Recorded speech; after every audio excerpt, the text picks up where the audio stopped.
Pada hari ini, Sabtu 11 April 2026, KPK kembali menyampaikan informasi terkait dengan kegiatan penyelidikan tertutup yang kemudian terjadi peristiwa tertangkap tangan para terduga pelaku tindak pidana korupsi dan telah ditemukan bukti permulaan yang cukup atas peristiwa dugaan perbuatan melawan hukum atau penyalahgunaan kekuasaan yang dilakukan oleh para pihak dalam dugaan tindak pidana korupsi terkait pemerasan atau penerimaan lainnya di lingkungan pemerintah Kabupaten Tulungagung, Jawa Timur.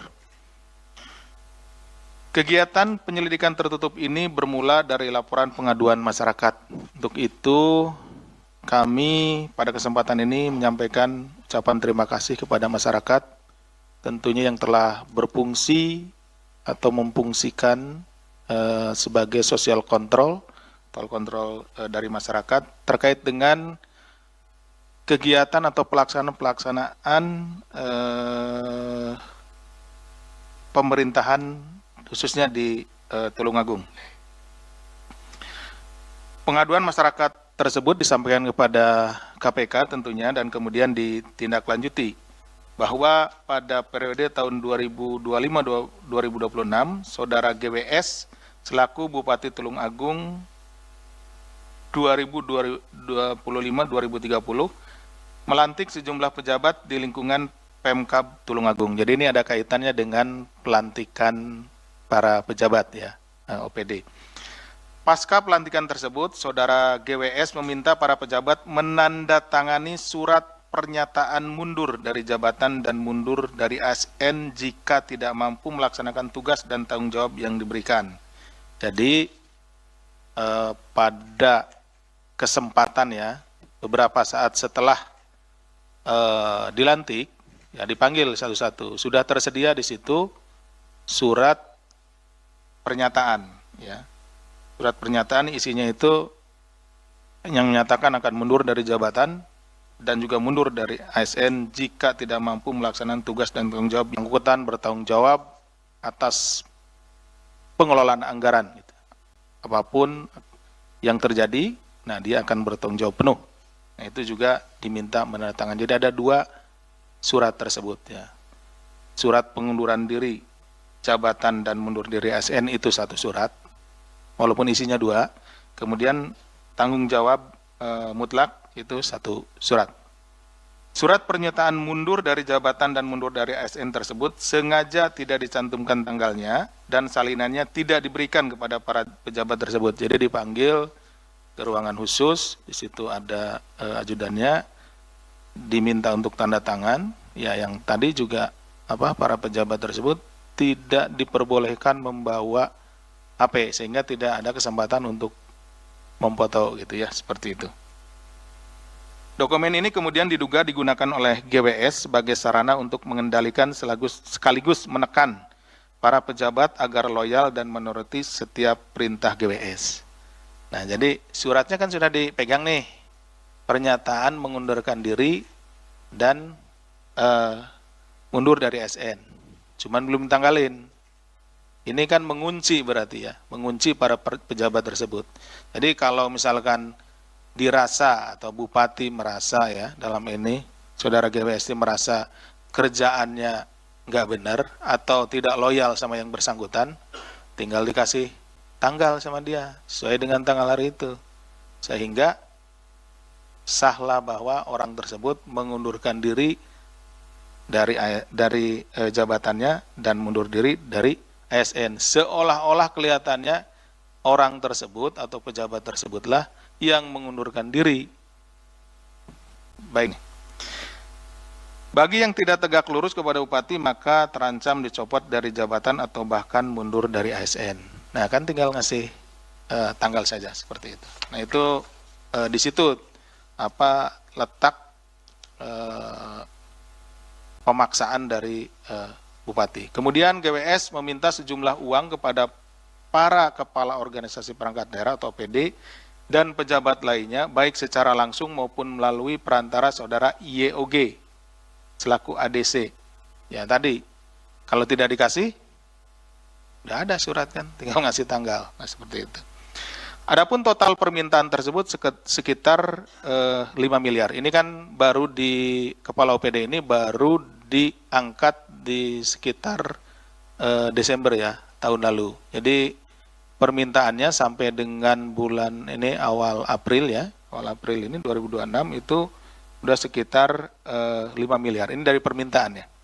Permintaan tersebut dilakukan GWS tidaknya kepada 16 OPD di lingkungan Pemkab Tulungagung dengan besaran yang bervariasi.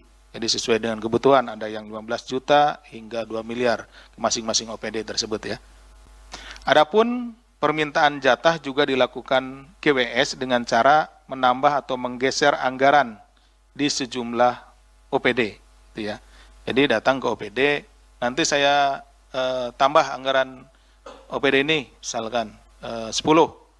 Nah, dia minta dari situ, dari 10 itu minta sekian persen, gitu, seperti itu. Atas penambahan anggaran tersebut, GWS meminta jatah hingga 50% dari nilai anggaran yang ditambahkan.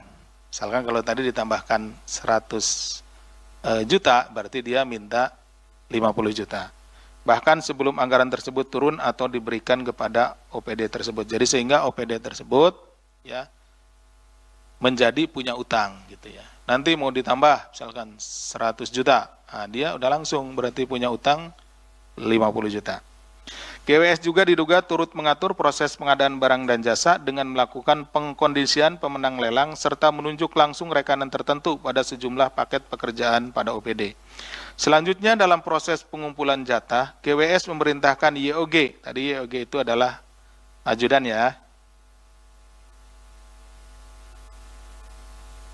memerintahkan YOG untuk terus menagih kepada para OPD. Bagi OPD yang belum memberikan uang sesuai jumlah yang diminta GWS, maka akan terus ditagih dan diperlakukan seperti halnya orang yang berhutang.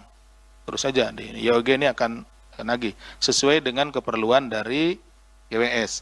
Dalam praktiknya, setiap kali terdapat permintaan dari GWS, YOG ini akan tadi.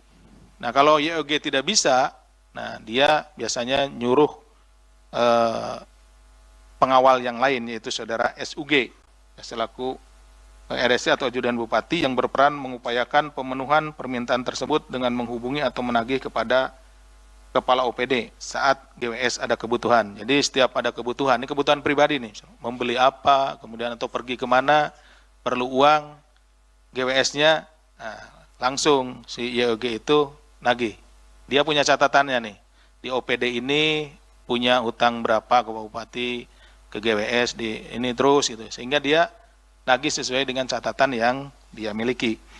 Dari total permintaan GWS kepada para OPD yang sekurang-kurangnya sebesar 5 miliar, realisasi uang yang telah diterima oleh GWS kurang lebih 2,7 miliar. Ya. Jadi kenapa ada perbedaan ya antara 5 miliar permintaan dengan 2,7 miliar yang sudah terrealisasi tadi. Nah, permintaan itu kalau misalkan setiap ada tambah tadi ya, tambah anggaran dan lain-lain, sudah jelas mintanya 50%. Dianggap utang. Berarti itu permintaan. Nah, untuk penerimaannya, realisasi penerimaannya sesuai dengan kebutuhan GWS. Jadi hari ini butuh berapa, ya dia minta. Mungkin seminggu lagi butuh berapa, ya dia minta. Gitu. Jadi tidak langsung juga yang tadi diberikan tambahan itu yang 50% dia ambil. Karena memang juga anggarannya belum masuk juga gitu. Tapi itu sudah tercatat sebagai utang. Uang ini diduga digunakan untuk kepentingan pribadi dengan SPI. Dalam perkara Tulungagung ini kami juga menemukan fakta bahwa untuk memenuhi permintaan Bupati, sebagian OPD bahkan sampai meminjam dana hingga menggunakan uang pribadi. Ya, tindak pidana ini bukan tidak mungkin akan membuka modus baru seperti pengaturan proyek dan gratifikasi untuk mengumpulkan uang yang dibutuhkan oleh para pejabat OPD untuk disetorkan kepada para bupati. Jadi ini ada efek bola saljunya gitu ya. Kenapa? Jadi ketika diminta sesuatu oleh dalam hal ini oknum ya, GWS ini, tentunya juga kan para kepala OPD ini akan berusaha untuk mencari gitu ya, ya tadi sementara tidak ada, belum ada, ya kita khawatirnya juga nanti ngambilnya ya dari proyek dan dari lain-lain gitu ya, seperti itu, sehingga yang dirugikan adalah masyarakat. Kenapa? Karena tentu uang atau dana yang seharusnya digunakan untuk membangun ya, infrastruktur akhirnya diambil sebagian dan infrastrukturnya atau kualitasnya menjadi menurun, dan yang menjadi yang rugi ya itu masyarakat. Tentunya infrastrukturnya kualitasnya tidak bagus hingga mudah rusak dan tidak bisa mendukung masyarakat. Sebagai penyelenggara negara, Bupati sudah mendapatkan hak keuangan yang sah melalui gaji maupun dana operasional khusus, sehingga membebankan kebutuhan pribadi di luar kedinasan kepada para perangkat daerah ataupun pada anggaran dinas adalah tindakan yang melanggar hukum. Selain itu, KPK juga menghimbau agar para penyelenggara negara tidak melakukan penyalahgunaan wewenang, termasuk dengan menjadikan surat pernyataan sebagaimana dalam perkara ini sebagai alat untuk mengancam. Karena tadi dengan surat pernyataan tersebut yang sudah ditandatangani ya, yang atau terpaksa ditandatangani karena atas permintaan dari Bupati oleh Kepala OPD, akhirnya menjadi jebakan bagi Kepala OPD itu sendiri gitu ya. Karena apabila yang bersangkutan tidak mengikuti atau tidak patuh terhadap permintaan dari oknum Bupati ini, maka dia dengan mudah akan dengan surat tersebut tinggal ngasih tanggal aja. Kasih tanggal, sudah sah bahwa yang bersangkutan mengundurkan diri dari jabatan tersebut kepada Forkopimda, terlebih di tengah kebijakan efisiensi anggaran. Ya. Padahal pada saat penanganan perkara di Kabupaten Cilacap, kita sudah menyampaikan, sudah mewanti-wanti kepada seluruh pejabat, ya, khususnya para bupati maupun wali kota untuk tidak memberikan THR. Tetapi rupanya pada kesempatan itu mungkin informasinya belum sampai ya, atau bagaimana sehingga tetap ditemukan ya bahwa ada pemberian THR untuk Forkopimda. Padahal apalagi saat ini sedang dilakukan efisiensi, ya harusnya hal-hal yang demikian ya tidak dilakukan dan lebih fokus untuk mengalokasikan anggaran untuk kepentingan masyarakat. Pemerintah daerah dan Forkopimda harusnya punya komitmen yang sama untuk saling bekerja sama dan mendukung program-program yang bertujuan untuk memajukan masyarakat daerah dengan penuh integritas tanpa melakukan pemberian-pemberian yang melanggar ketentuan hukum dan norma. KPK juga turut mengingatkan seluruh kepala daerah dan OPD untuk memiliki komitmen yang sama dalam upaya pencegahan serta pemberantasan korupsi pada tiap-tiap individu. Demikian halnya seluruh aparatur dan perangkat di daerah seharusnya bisa menolak perintah kepala daerah yang melanggar hukum. Hal ini sekaligus untuk mendukung terwujudnya prinsip good governance di daerah dengan penuh integritas. Kelanjutan dari penanganan perkara ini tentunya juga Kedeputian Pencegahan, kemudian Korsub dan Dikpermas juga akan melakukan kegiatan-kegiatan berupa pencegahan seperti tadi, karena juga nilai MCP-nya, kemudian nilai-nilai yang lainnya itu akan dibenahi. Jadi nanti ke depannya tentunya komunikasi dan koordinasi antara para pejabat dengan Kedeputian Pencegahan, Korsub maupun Dikpermas bisa terjalin dengan baik. Selanjutnya, jika masyarakat menemukan adanya kepala daerah dan atau penyelenggara negara lainnya yang melakukan dugaan tindak pidana korupsi, dapat melaporkan melalui saluran layanan pengaduan resmi di KPK, yaitu call center 198 atau email pengaduan@kpk.go.id serta website. Nanti bisa dilihat websitenya ya. Demikian yang bisa kami sampaikan. Terima kasih atas perhatiannya. Saya kembalikan kepada Mas Jubir. Assalamualaikum warahmatullahi wabarakatuh. Waalaikumsalam. Terima kasih Pak Deputi yang telah menjelaskan secara lengkap dan utuh terkait dengan peristiwa tertangkap tangan di wilayah Kabupaten Tulungagung, di mana KPK kemudian menetapkan 2 orang sebagai tersangka, yaitu Saudara GSW selaku Bupati Tulungagung periode 2025-2030, dan juga Saudara YOG yang merupakan ADC atau Ajudan Bupati. Selanjutnya para tersangka ditahan untuk 20 hari pertama terhitung sejak hari ini, tanggal 11 April hingga nanti tanggal 30 April 2026. Baik teman-teman jurnalis, sebelum kita menampilkan secara langsung barang bukti yang diamankan dalam kegiatan penyelidikan tertutup ini, kami ingin menunjukkan barang bukti saat diamankan di lokasi. Jadi sebagaimana tadi sudah dijelaskan oleh Pak Deputi terkait dengan kronologi peristiwa tertangkap tangan, bahwa tim mendapatkan informasi adanya rencana penyerahan uang dari salah satu dinas pada Bupati. Di-trigger adanya kebutuhan dari Bupati sehingga disiapkan sejumlah uang, dan penyerahan uang dilakukan melalui perantara, baik perantara pemberi maupun perantara penerima dari pihak Bupati. Dalam hal ini adalah Saudara YOG, di mana penyerahan dilakukan di Pendopo. Kemudian pasca dilakukan penyerahan, kemudian tim mengamankan para pihak dan juga barang bukti, diantaranya dalam bentuk uang tunai, sebagaimana kawan-kawan bisa lihat dalam layar.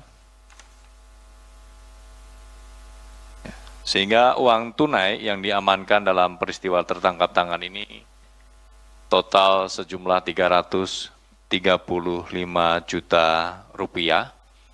Ini bagian dari total dugaan penerimaan yang sudah dilakukan oleh Bupati sekitar 2,7 miliar. Dari permintaan setidaknya senilai 5 miliar kepada sekurang-kurangnya 16 OPD yang ada di wilayah Kabupaten Tulungagung. Selain barang bukti dalam bentuk uang, tim kemudian juga mengamankan 4 pasang sepatu. Ini mengapa penting juga kami tunjukkan, karena memang dari fakta-fakta yang didapatkan oleh tim bahwa Bupati ini selalu melakukan reimburse ya, atau minta penggantian atas biaya-biaya yang sudah dikeluarkan, bahkan hingga pembelian sepatu itu juga minta untuk diganti biayanya oleh perangkat daerah atau OPD. Kemudian biaya-biaya seperti kebutuhan berobat, jamuan makan, dan juga keperluan pribadi lainnya. Download Tribun X sekarang, menghadirkan lokal menjadi Indonesia.